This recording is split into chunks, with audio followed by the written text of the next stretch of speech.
अगर बीजेपी सबका साथ सबका विकास को मानती है तो मैं चैलेंज करता हूं कि त्रिपुरा में एक मुसलमान को टिकट दे दिया जाए। सबका साथ सबका विकास सबका विश्वास में मुसलमान नहीं है। देखिए, मैं एक बात सच कहता हूं, मुसलमान को वोट बैंक बनाकर रखा गया है इस देश में। हर पार्टी ने उसके साथ खिलवाड़ किया।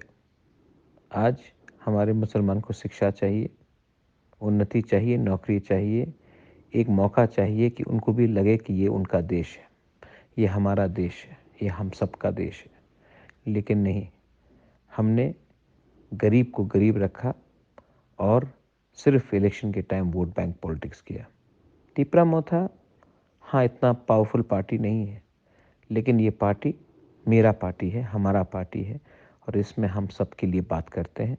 और जब बात करते हैं तो गर्व और फख्र से बात करते हैं, किसी के सामने सर झुकाकर शर्म से बात नहीं करते हैं।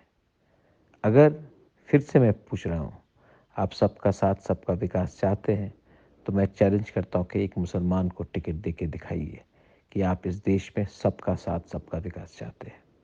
ये महाराज बुबागरा बोल रहा है, फॉर ऑल। सोचिए, थिंक अबाउट इट।